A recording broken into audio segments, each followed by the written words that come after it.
El matrimonio, según el Código del Estado de Veracruz, señala en su artículo 75 que es la unión de un solo hombre con una sola mujer para lograr los fines esenciales de la familia social y civil.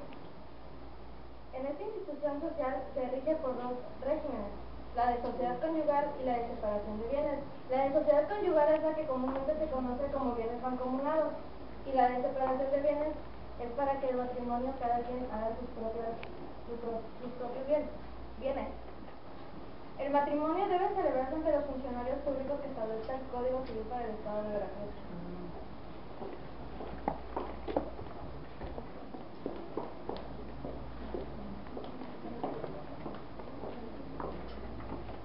Muy bien. Dentro de las obligaciones que nacen entre los cónyuges tenemos lo que es la fidelidad, los objetos esenciales del matrimonio y socorrerse mutuamente. Dentro de los objetos encontramos la educación, la procreación y la ayuda mutua. Para la educación tenemos que esto será según las posibilidades de los cónyuges, y para la procreación es que va a ser según lo que ellos decidan, siempre y cuando lo hagan responsablemente. Los cónyuges, según nos marca nuestro código, deben vivir en un domicilio conyugal que se establece en el convenio, pero este también establece algunas excepciones, como son cuando alguno radique en algún domicilio extranjero, cuando esté en un servicio público o una vez en que las partes contraen matrimonio y procrean a sus hijos, los cónyuges están obligados a tener derechos y obligaciones con sus hijos. En nuestro Código Civil del Estado de Veracruz nos dice que se presumen hijos de los cónyuges los nacidos dentro de los 180 días contados después de haber concluido el matrimonio y dentro de los 300 días siguientes después de la disolución del matrimonio. En nuestra ley no nos indica un porcentaje el cual ellos deban contribuir económicamente con los alimentos hacia sus hijos. Por eso nos dice que es según a sus posibilidades, o sea, serían sus ingresos que tienen los cónyuges y a las necesidades que tienen sus hijos, ya que de acuerdo con los años, esas necesidades van creciendo mutuamente. A falta o imposibilidad de los padres, esta obligación recae en los abuelos. Y a falta de posibilidad de los ascendientes o descendientes, la obligación recae en los hermanos mayores de los necesitados. Los alimentos. Los alimentos nada más comprenden de proveer una alimentación sana. Para continuar, les explicaremos la figura del divorcio y las causales que dan pie al mismo. El divorcio. El divorcio, según Ricardo Sánchez Márquez, se deriva de la palabra latina divorcium, y del verbo divertiere, que significa irse cada quien por su lado. También nos dice que el divorcio puede ser pleno o vincular. Esto quiere decir que pleno es cuando cualquiera de las partes puede volver a contraer matrimonio, y cuando existe un divorcio vincular es cuando solamente se disuelve la vida conyugal y pues no se suspenden las obligaciones que en eso se contrajeron. El autor Ignacio Galindo Márquez nos dice que el divorcio es una ruptura de un matrimonio válido y que tiene que estar mediante una autoridad y con las causas expresamente establecidas por la ley.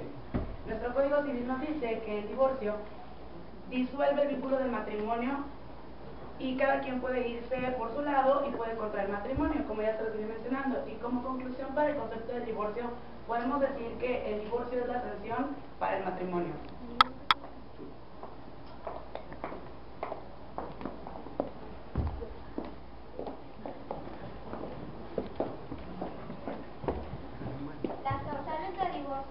Bueno, una causal es una serie de hipótesis que motivan a la disolución del vínculo matrimonial. Actualmente existen 19 tipos de causales. Entre ellas, las más importantes son el adulterio,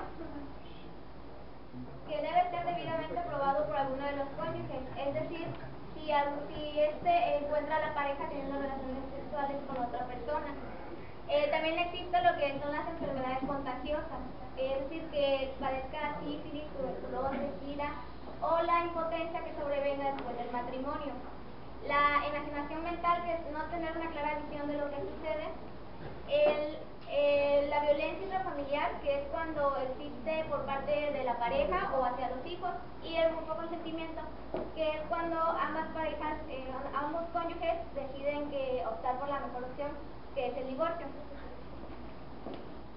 Es importante conocer estas causales, ya que es común que las parejas que pretenden disolver su matrimonio o cuando alguna lo quiere disolver no encajen en ningún supuesto, y de no ser así es imposible que se realice el divorcio. Continuaremos a explicar los tipos de divorcio y las etapas procesales que maneja nuestro Código Civil. Los tipos de divorcio que existen en Veracruz son tres: el divorcio necesario, administrativo y voluntario. El divorcio administrativo, para que este pueda darse, se necesita la voluntad de las partes, que ambas partes estén de acuerdo en disolver la sociedad que formaron. No deben de haber adquirido bienes que se tengan que liquidar y no deben de haber procreado hijos. En el caso de que hubiesen hijos, estos deben de ser mayores de edad y que no necesiten alimentos. Se deben de acudir ante el encargado del registro civil donde se casaron y en cuestión de un mes tendrán su acta de divorcio. El divorcio necesario. Este es el más complicado, puesto que las partes no logran ponerse de acuerdo en disolver su sociedad, ni en la convivencia con los hijos y en la pensión de estos. El cónyuge que desea separarse debe demostrarle al juez, mediante las causales ya numeradas anteriormente en el artículo 141, que es imposible continuar con el matrimonio. Yo les voy a explicar lo que debe contener un convenio. El convenio es un acuerdo de voluntades entre dos o más personas, con el fin de modificar, extinguir o crear derechos y obligaciones. Para formular cualquier escrito nos debemos de basar en el artículo 207 del Código de Procedimientos Civiles vigente para el Estado de Veracruz. Debemos de poner hacia qué juez va dirigido. Juez civil de primera instancia en turno, ya que este es el encargado de lo familiar, el nombre de los cónyuges, seguido de su domicilio procesal y el licenciado que los va a representar, ya que en materia familiar se dice que debemos de ir representados de un profesionista en derecho. Competentes hasta llegar a lo que sería la resolución. Una vez presentado el convenio de divorcio, se procede a realizar lo que es la ratificación, que es el acto mediante el cual las partes confirman lo estipulado en el convenio. Esta deberá de contener la fecha, el juez, el secretario, así como el nombre de los cónyuges y sus generales. Se debe de estipular que en este acto ratifican en todas y cada una de las partes el escrito del convenio presentado.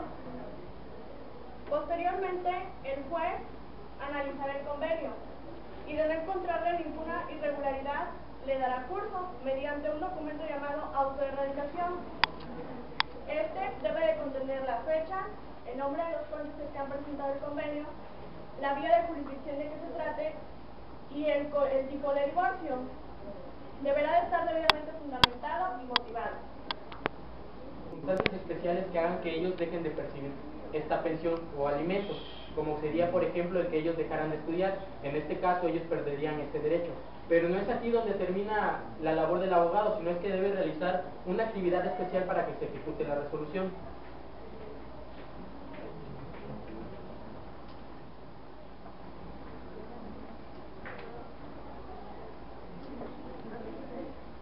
Bueno, ¿cómo se da por terminado el divorcio por mutuo consentimiento?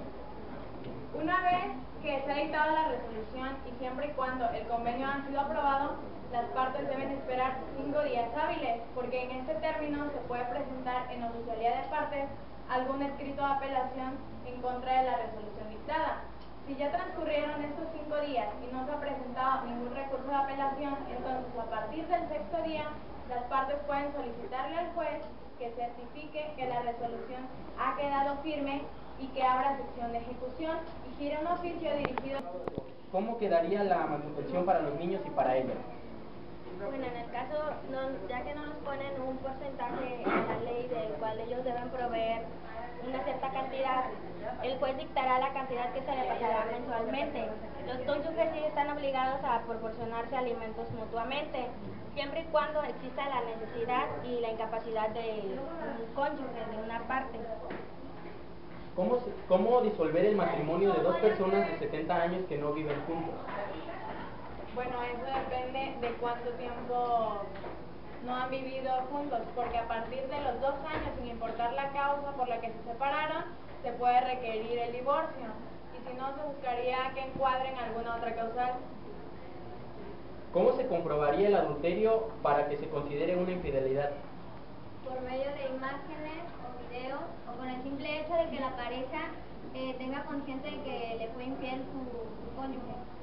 Completando con la respuesta de mi compañera, si el cónyuge culpable tuvo un hijo fuera del matrimonio, se puede acreditar con el acta de nacimiento del mismo. Ok. ¿qué edad tienen que tener los menores para ya no vivir con la madre durante la custodia? Deben de ser mayores de 7 años. ¿En qué momento se considera divorciados las personas que se ubicaron en esta situación? A partir de que le veas entregada su acta de divorcio expedida por el juzgado de registro. ¿Qué tan importante es la ratificación en un convenio de divorcio?